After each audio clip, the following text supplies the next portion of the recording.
खाएम खोवा मेवा, नहीं मिसरी मलाई। नहीं खाएम खोवा मेवा, नहीं मिसरी मलाई। धैले बानी वो ते पीस के लिया दाना। ए गणेश के मम्मी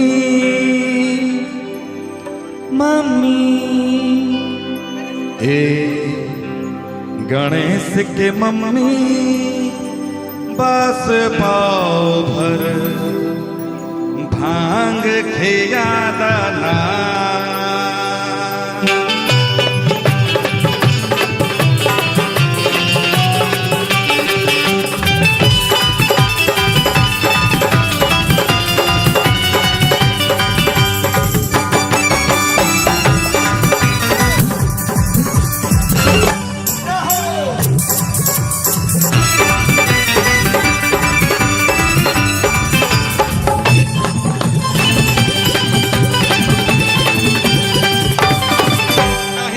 खोवा मेवा नहीं मिसरी मलाई। नहीं खाएम खोवा मेवा नहीं मिसरी मलाई। नहीं खाएम खोवा मेवा नहीं मिसरी मलाई। नहीं खाएम खोवा मेवा नहीं मिसरी मलाई। हले बनी बदे, हले बनी बदे, हले बनी बदे पीस के लिया दाना।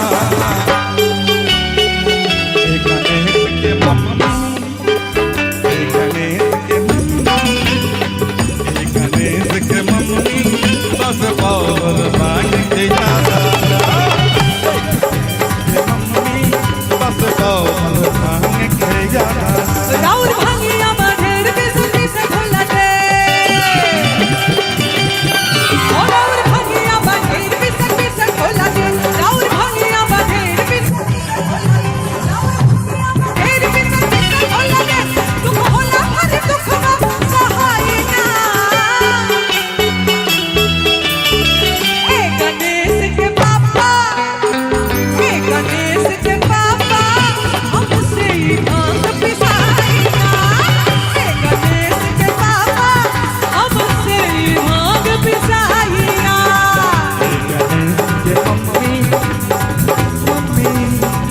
एक गणेश के मम्मी बस पावर भांग खिया दाना।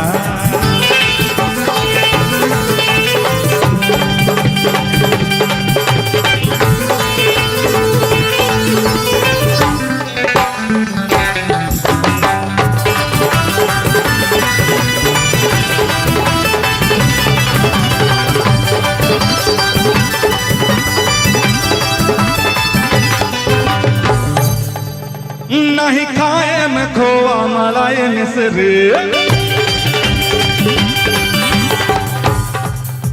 नहीं चितवा से भंगिया के स्वाद बिसरी। नहीं खाएम खोवा मलाई मिसरी। नहीं चितवा से भंगिया के स्वाद बिसरी। सुना पतिया हमारा ना भावे जवनार।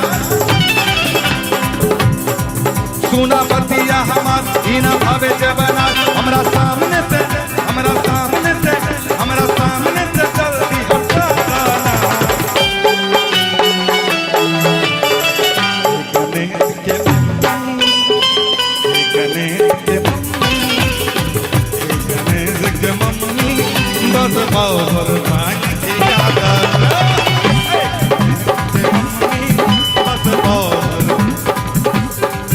ए गणेश के पापा,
पाउडर भांग की यादना।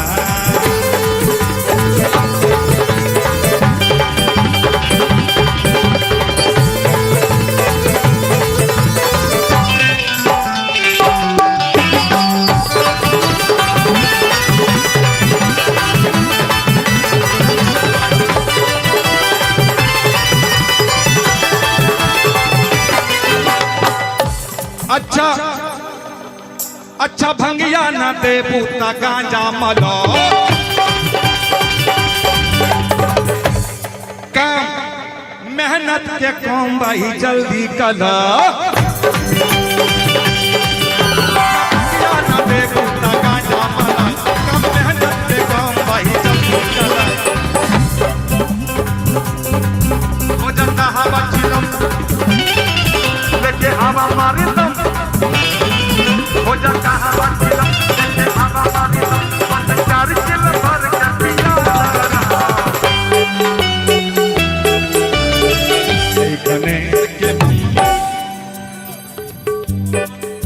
गणेश के मम्मी गणेश के मम्मी बस पावर भाग खिया। गणेश के मम्मी बस पावर भाग खिया। राउर भंगिया बघेर पिसे पिसे खोला दे, राउर भंगिया बघेर पिसे पिसे खोला दे, राउर भंगिया बघेर पिसे पिसे खोला दे, राउर भंगिया बघेर पिसे पिसे खोला दे। दुख होला भर दुख सहाय ना। हे गणेश के बाबा, हे गणेश के बाबा हमसे भांग पिटाई ना। गणेश के मम्मी बस पावर भाग खिया। हे गणेश के बाबा हमसे भांग पिटाई ना। मम्मी बस पावर भाग खिया। गणेश के बाबा हमसे भांग पिटाई ना।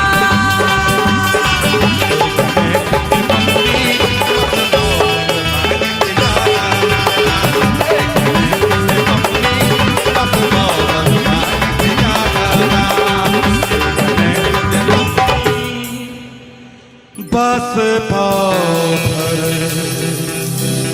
भांग खिया दना।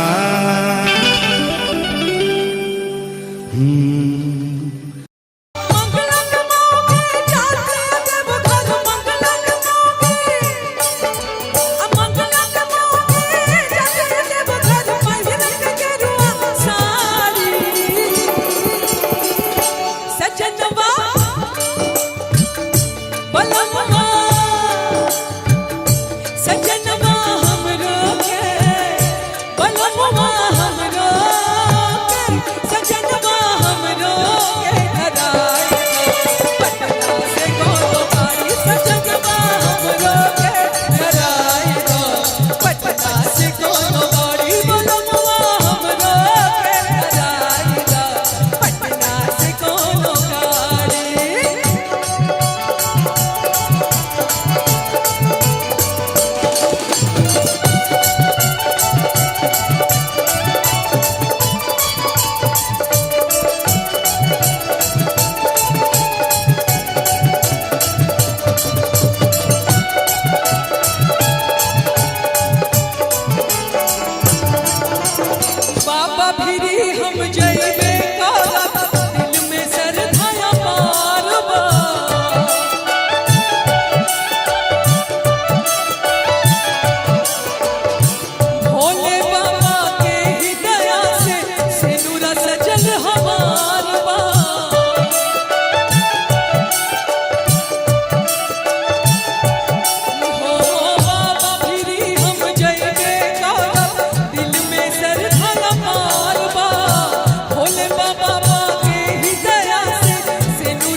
नोट किधर? आप रहिए नहीं, नोटवा देके जाते हैं। अच्छा कोई बात नहीं, अच्छा ऐसे में बोल रहा हूँ, ऐसे में बोल रहा हूँ। अच्छा बहुत बार लॉस हुआ। एक बार तो वो नया 2000 आया था और 2-4 आदमी ऐसे कर रहा था। मैंने सोचा गाने के बाद लूंगा, वो गुस्सा होके चला गया, बाद में ढूंढता रह गया।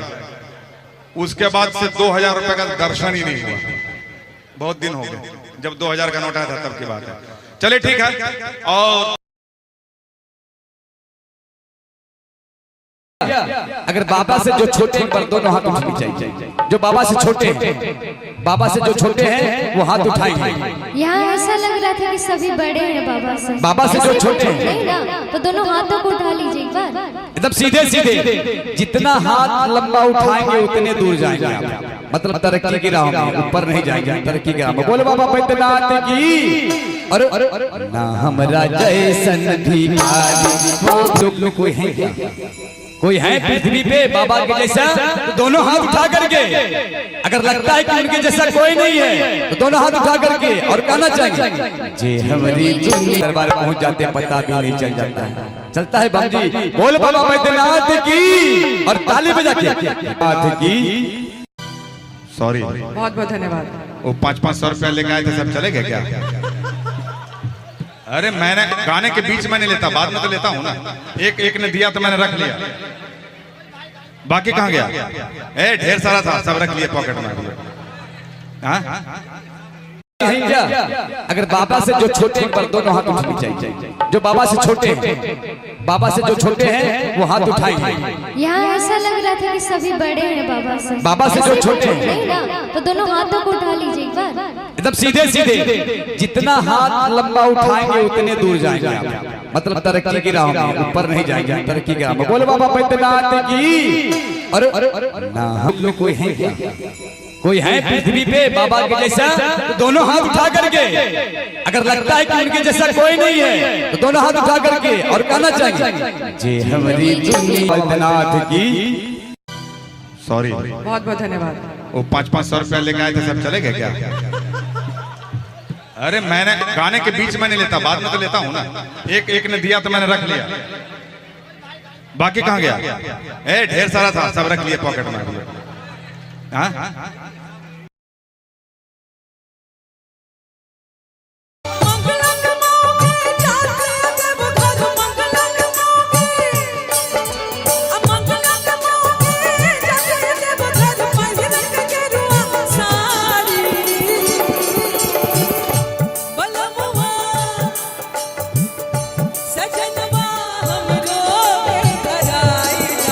पटना से कोनो गाड़ी सजनवा हमरो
नाही खाएम खोवा मेवा नाही मिसरी मलाई नाही खाएम खोवा मेवा नाही मिसरी मलाई धैले बानी वो ते पीस के लिया दाना ए गणेश के मम्मी मम्मी ए गणेश के मम्मी बस पाव भर भांग खिया दाना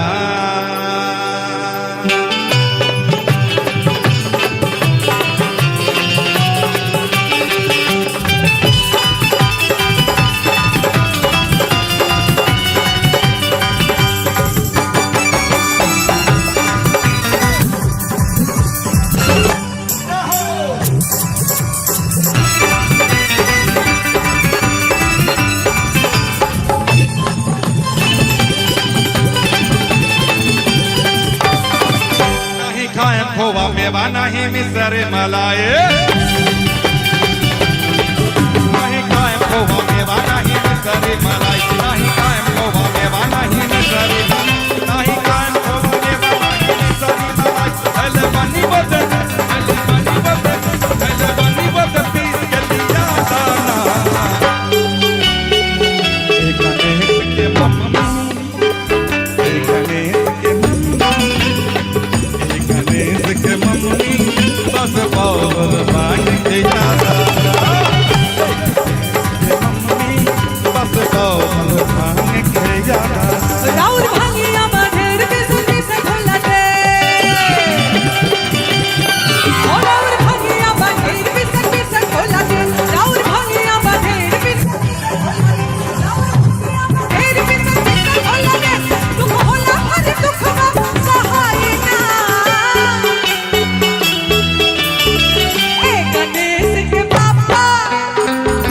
गणेश के पापा हमसे ही भांग पिसाई ना गणेश के पापा हमसे ही भांग पिसाई ना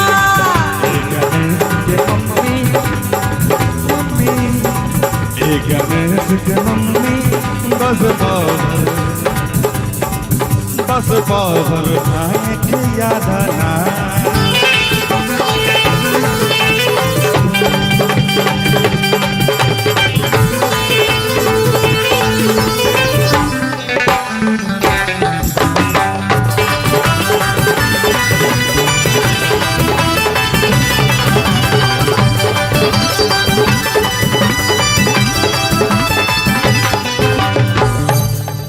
नहीं खाएम खोवा मलाई मिसरी नहीं चितवा से भंगिया के स्वाद बिसरी नहीं खाएम खोवा मलाई मिसरी नहीं चितवा से भंगिया के स्वाद बिसरी सुना बतिया हमारा इना भावे जवनार सुना बतिया हमार इना भावे जवनार हमरा सामने से जल्दी हटाना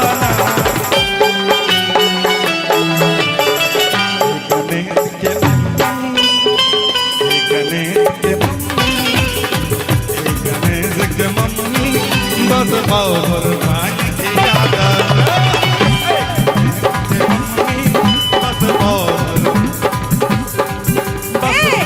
गणेश के पापा हमसे ही भांग पिसाई ना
पाउडर भांग की यादना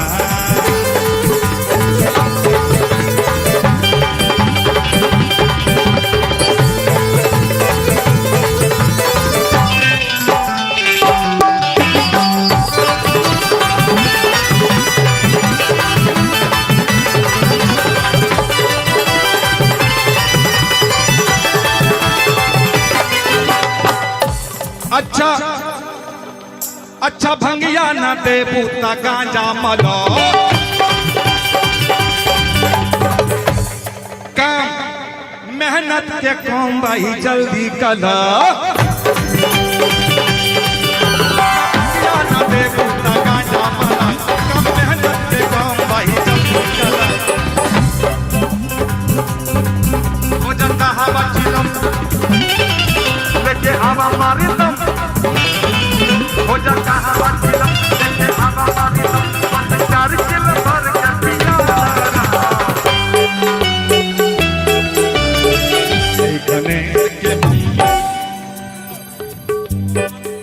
गणेश के मम्मी गणेश के मम्मी बस पावर भाग के गणेश के मम्मी बस पावर भाग के यादना राउर भंगिया बघेर पिसे खोला ले राउर भंगिया बघेर पिसे खोला ले राउर भंगिया बघेर पिसे खोला ले राउर भंगिया बघेर पिसे खोला ले दुख होला भर दुख सहाय ना हे गणेश के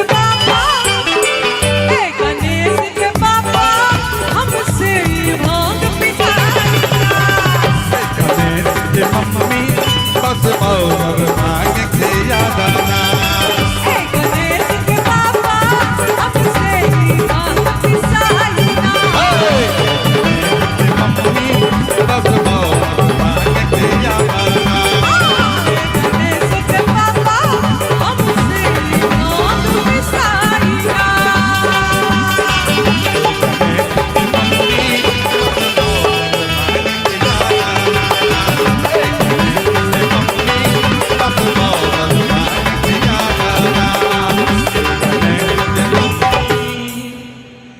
बस पावर भांग के यादना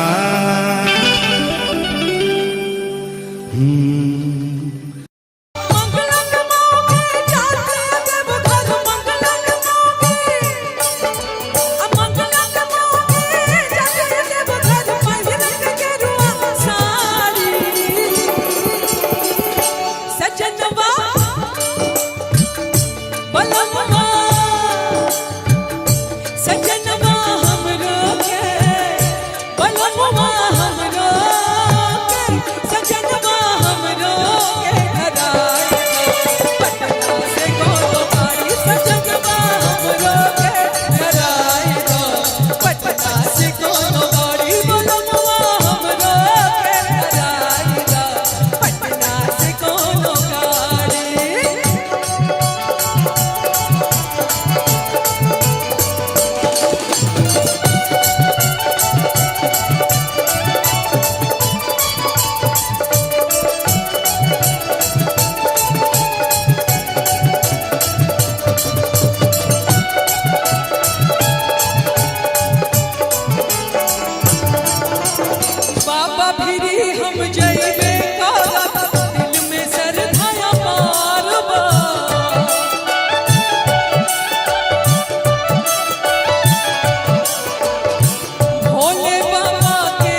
नहीं नोट किधर आप रहिए, नहीं नोटवा देके जाते। अच्छा कोई बात नहीं, अच्छा ऐसे में बोल रहा हूँ, ऐसे में बोल रहा हूँ। अच्छा बहुत बार लॉस हुआ। एक बार तो वो नया 2000 आया था और 2-4 आदमी ऐसे से कर रहा था, मैंने सोचा गाने के बाद लूंगा, वो गुस्सा होके चला गया, बाद में ढूंढता रह गया।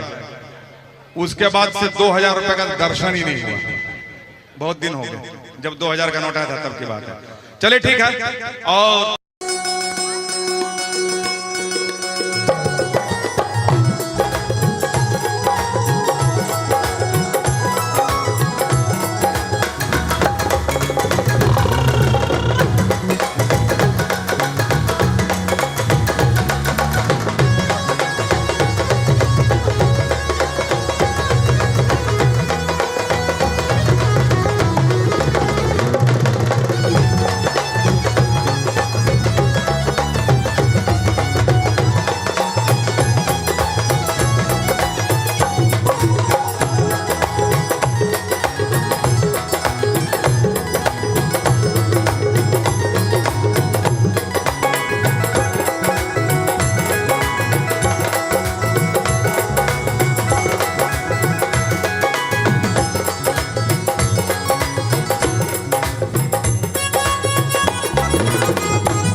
बम भोला बाबा अपना तनी को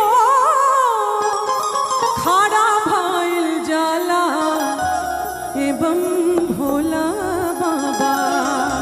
हमारे पूर्वांचल संगीत के सबसे प्रसिद्ध गायन की बहुत जहाँ पे स्कोप होता है पूर्वी, लेकिन फिलहाल समय की कमी है।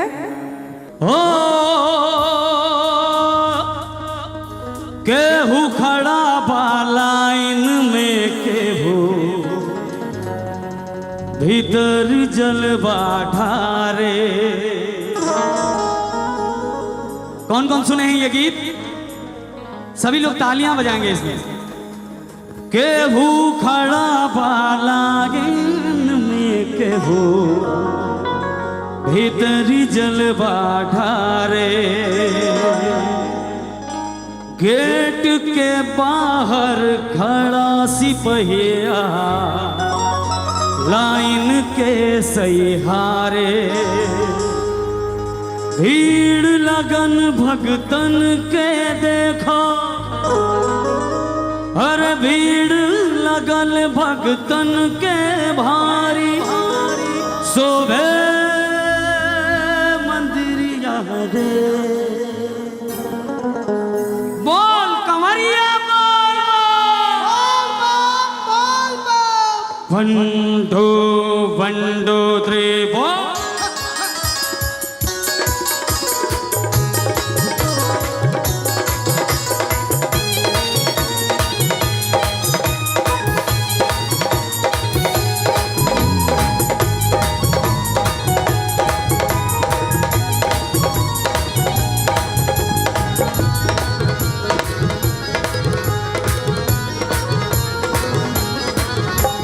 नाच गवरिया शिव के नगरिया बन के पुजरिया रे, नाच गवरिया शिव के नगरिया बन के पुजरिया रे।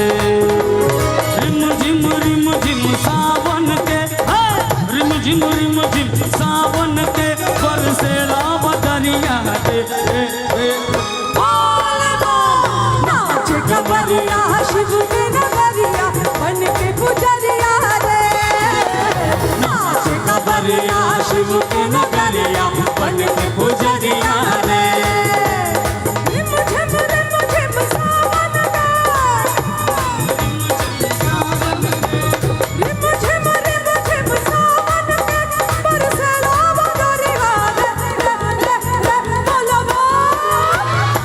गवरिया शिव के नगरिया बन के पुजरिया रे। नाच गवरिया शिव के नगरिया बन के पुजरिया रे।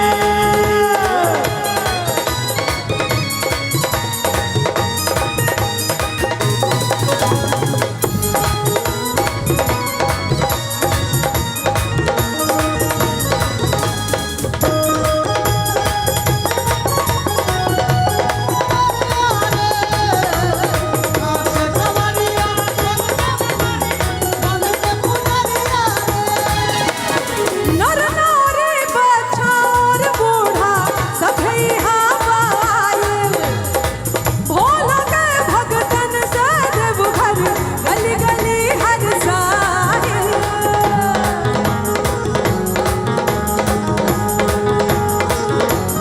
ओ नर नारी बच्चा और बूढ़ा सभे हवायल, भोला के भगतन से देवघर गली गली हर साहिल। चारों ओर आलों के कंवरिया, चारों ओर आलों के कंवरिया, अरे चारों ओर के कंवरिया घूमे नगरिया रे। बोल बोल, नाच गवरिया शिव के नगरिया बन के पुजरिया रे, नाच गवरिया शिव के नगरिया बन के पुजरिया रे।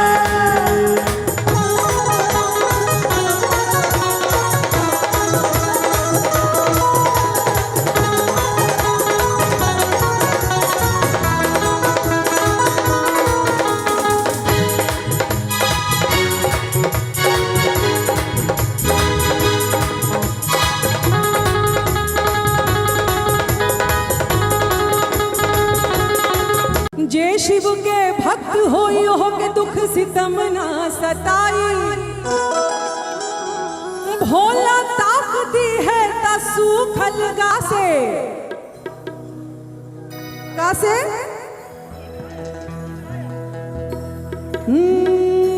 बोलबम के मंत्र से ता एही से ता कहत हई, ता एही से ता कहत हई कि जेकर नाथ भोले नाथू अनाथ कैसे होई,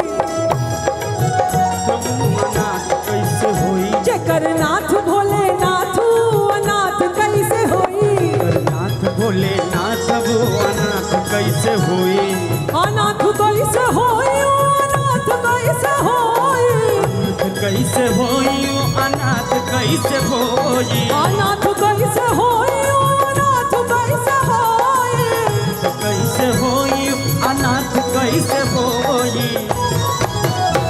भोला चाहली है तब भोला चाहली है अब भोला चाहली है दिन रात कैसे होई चाहली है दिन रात कैसे होई जगन्नाथ भोलेनाथ अनाथ कैसे होई नाथ भोलेनाथ अनाथ कैसे होई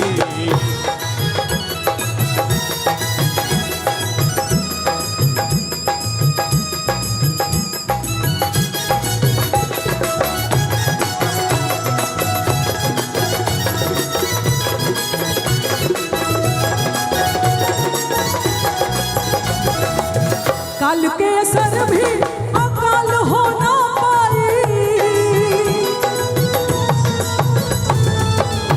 बाबा के महिमा अपनो असर दिखाई काल के असर भी अकाल हो ना पाई बाबा के महिमा अपनो असर दिखाई अपनो असर दिखाई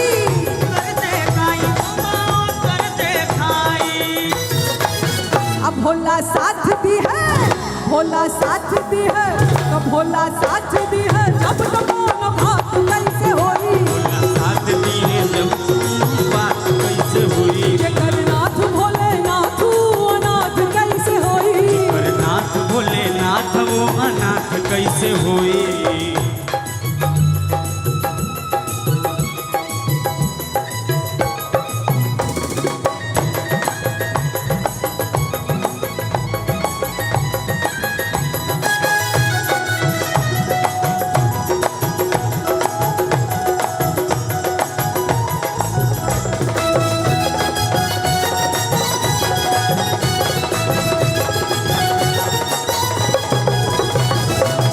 सरधा के बात सरध करे जे होई धक बात बासरद कैसे होई शिव के भगत ना लाचार होकर रोई लाचार होके रोई सरधा के बात सरध करे जे होई शिव के भगत ना लाचार होके रोई दुख में ना रोई कबो दुख में ना रोई ना रोई बाबा दुख में ना रोई तब विनय जिंदगी के लकी जिंदगी के लकी जिंदगी के खेल में उमात कैसे होई जगन्नाथ भोलेनाथ अनाथ कैसे होई जगन्नाथ भोलेनाथ अनाथ कैसे होई अनाथ कैसे होई अनाथ कैसे होई अनाथ कैसे होई अनाथ कैसे होई अनाथ कैसे होई अनाथ कैसे होई से होई अनाथ कैसे होई अब भोला साथ दिया तो कौन